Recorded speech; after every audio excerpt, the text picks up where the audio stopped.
The Scholastic Ball Report is sponsored by UK Sports Medicine and brought to you by Central Bank, Crown Trophy, Panel Swim Shop, P-Rats, PrepSpin.com, Raising Cane's, Rafferty's, Roberts Insurance, Sutherland Chevrolet, and by Whitaker Bank.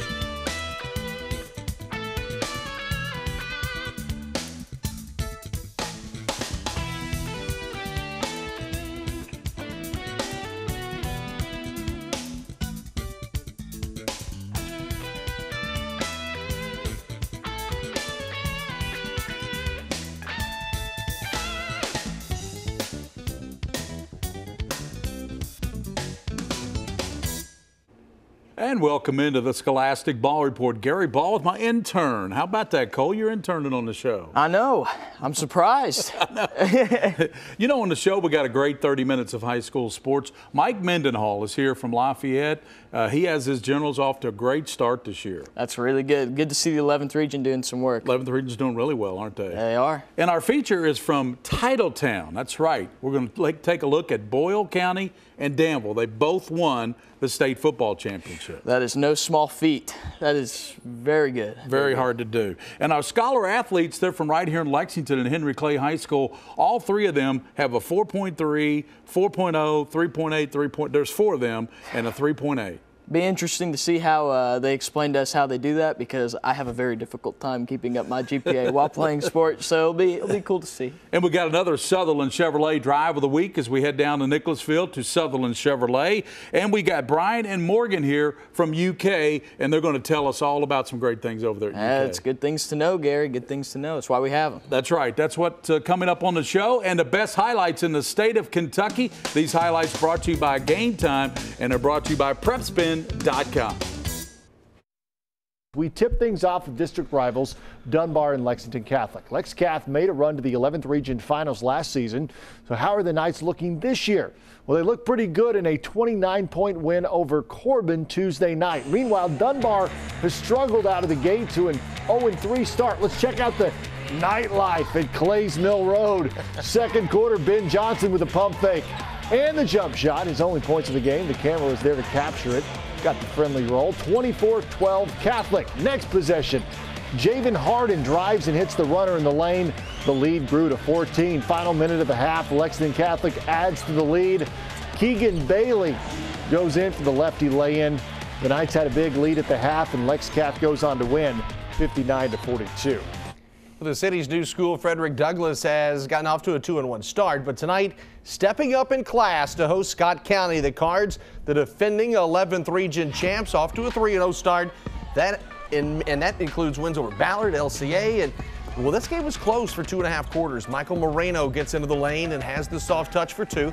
Douglass gets into the highlights with Skylar Hart popping that 3 from the top of the key, and at this point, the Cardinals explode right in front of the camera. Diablo Stewart, 6 spin move, 2 of his 9.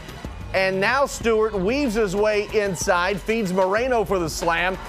And on the hero shot, TV term, Cam Fluker gets the steal to Glenn Covington. Flex for the people, Glenn. Man, Scott County opened it up in a hurry, 86-52.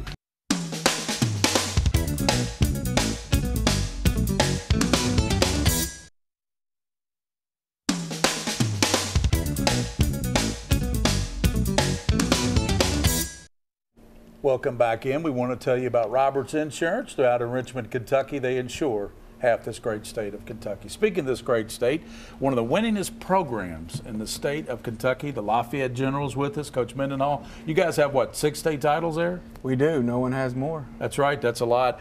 Tell us about this year's team.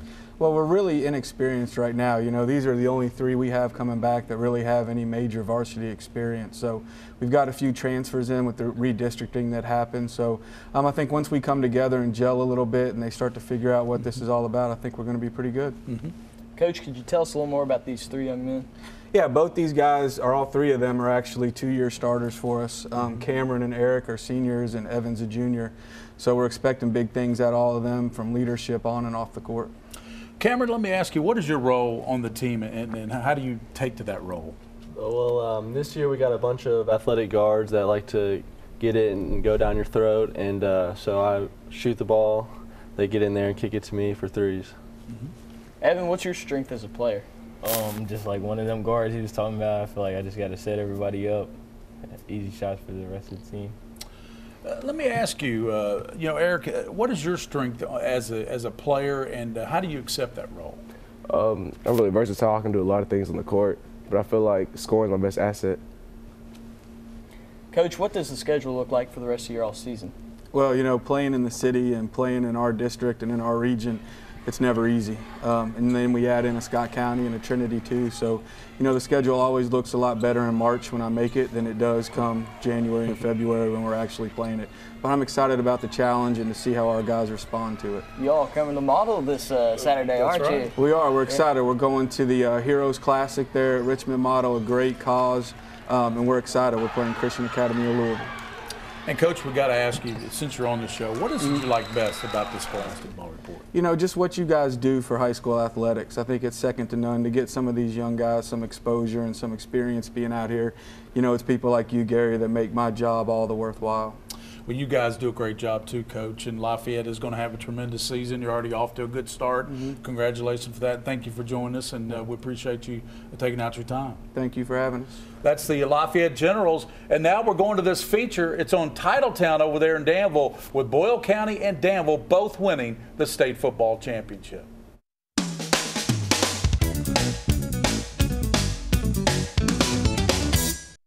Boyle County and Danville are the two halves that make up the moniker Titletown. They are combined 29-1 on the year.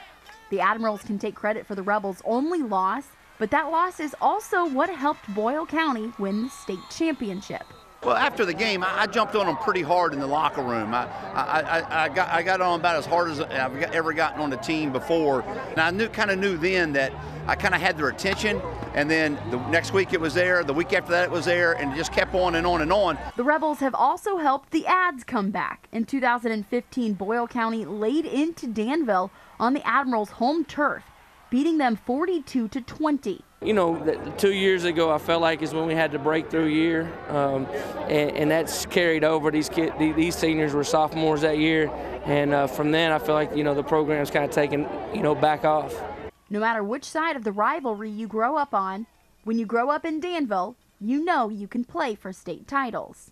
It's really special. There's no other place like Danville and Boyle County when it comes to football. They love their football programs. It's pretty awesome how we're so supportive here in this town. They love their football. It makes the young kids here really want to perform when they have that kind of support.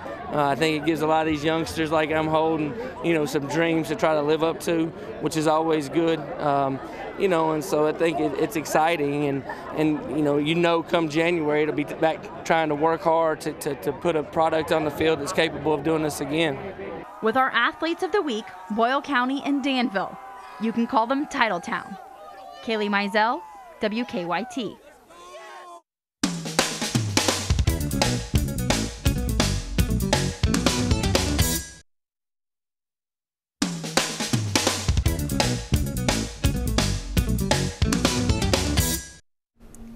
And welcome back into the Scholastic Ball Report, our most popular segment because it highlights young men and young women doing great things in the classroom like these young ladies are out at Henry Clay High School. Coach, good to have you on the show today. Thanks for having us. Thanks for coming in. It's one thing, Cheyenne, to be a 4.0 student, but how do you make all this go hand in hand?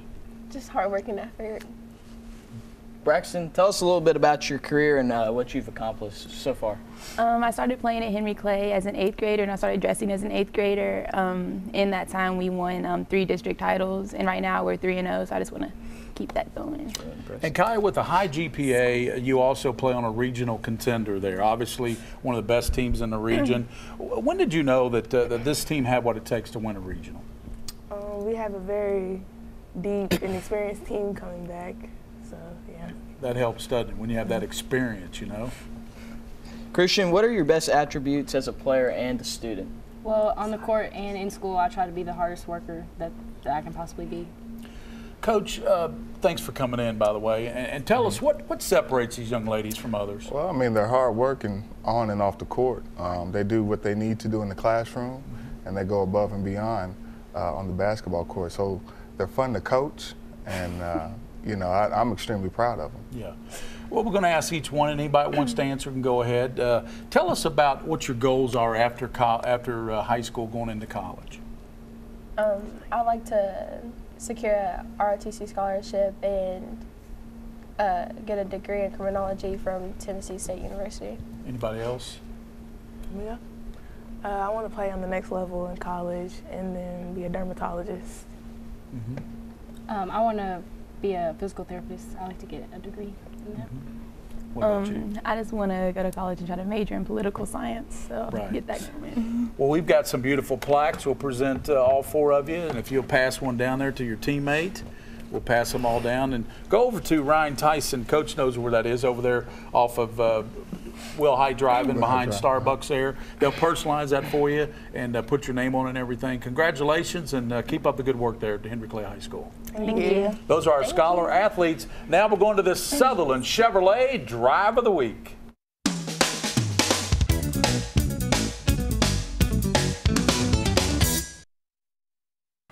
Time now for your Sutherland Chevrolet Drive of the Week. Scott County at Douglas. Diablo Stewart with a quick crossover, splits 3 defenders and feeds Michael Moreno for the slam. Take another look at it. Moreno had 24 points and 14 rebounds in the Scott County Cardinals win. I'm WKYT's Lee K. Howard, and that is your Sutherland Chevrolet Drive of the Week.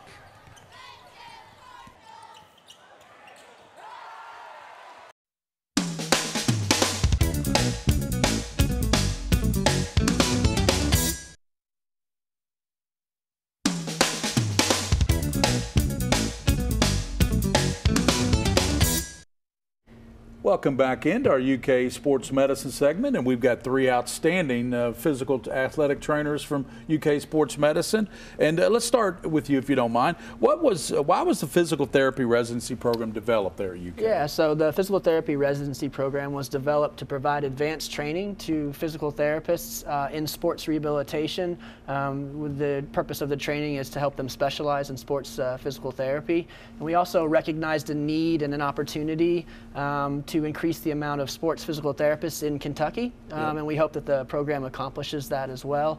And this is a program that John and I have been very passionate about.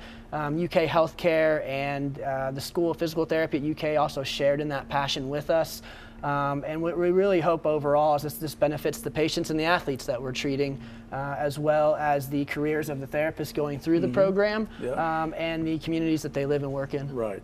What are some of the components of the residency program? Well, all residents are required to be licensed physical therapists in the state of Kentucky.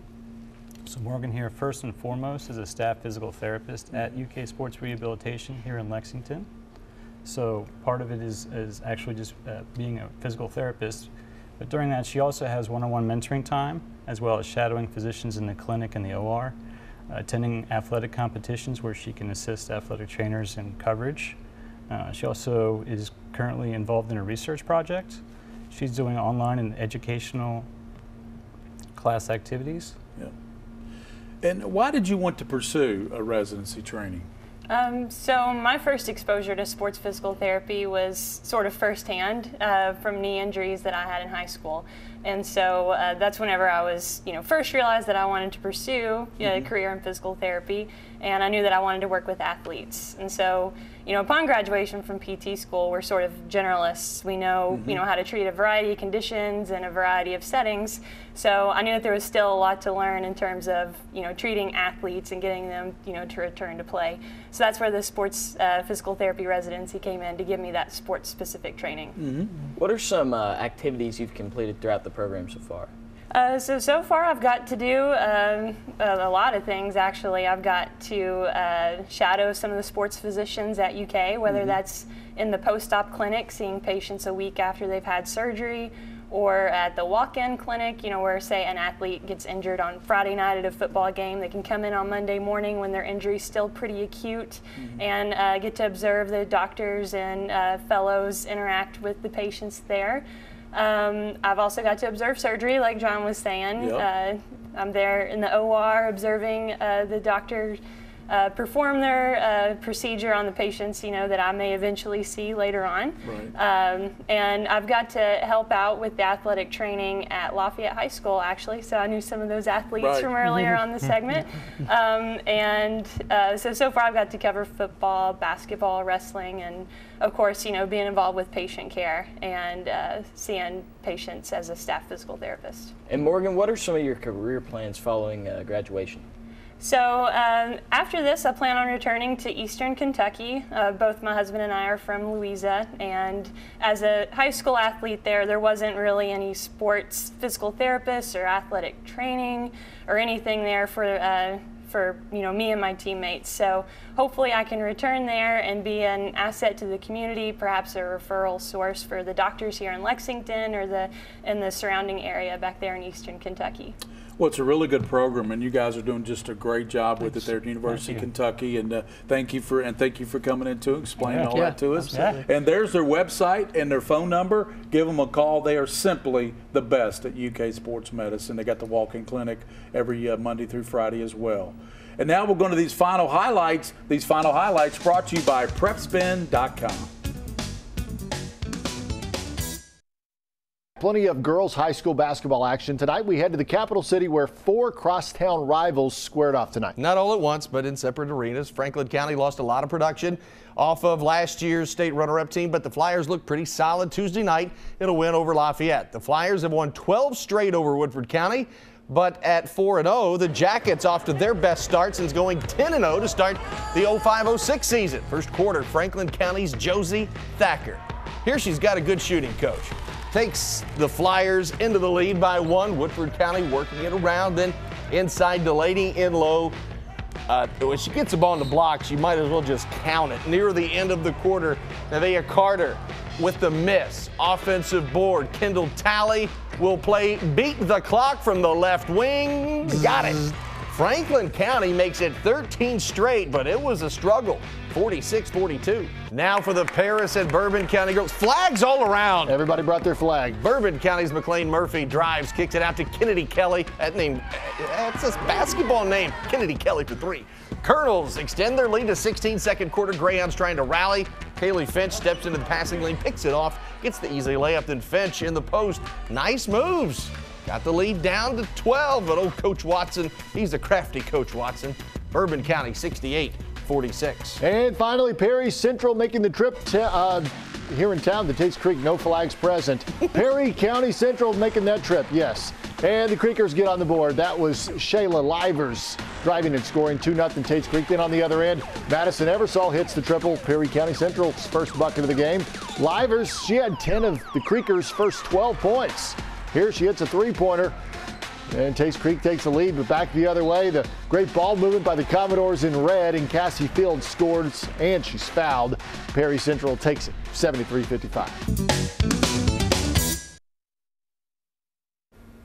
Welcome back in. We're going to wrap it up here on this Scholastic Ball Report, and Cole Wilson's with me, my intern. And you had a big tournament out there at Model High School this week, didn't you? We're getting ready to have one this coming weekend, the Heroes Classic. It's a great event we put on for heroes around our community that don't always get recognized every day, such as police officers and firemen. It's just a good way to show our respects for the work that they do every day. How about your basketball team there? Are they very good? They're getting there. They started the season off 4-0, went undefeated in a tournament in Berea recently, so they're really making strides. And some other teams, Madison Central, Scott County. We had Lafayette on the show, so we know they're pretty good. And right. Lafayette's pretty good. The rest of the city, you look at Lexington Catholic, they're always pretty good. Lexington Christian's got a good team. So what do you think about the 11th region this year? It's really strong. Deep as always, It's every sport, really. But basketball in particular, it's really deep this year. Yeah, it should be a really good season this year. As always on the Scholastic Ball Report, for those you see and those you don't see. Keep your eye on the Scholastic Ball Report. The Scholastic Ball Report is sponsored by UK Sports Medicine and brought to you by Central Bank, Crown Trophy, Panel Swim Shop, PRAS, PrepSpin.com, Raising Cane's, Rafferty's, Roberts Insurance, Sutherland Chevrolet, and by Whitaker Bank.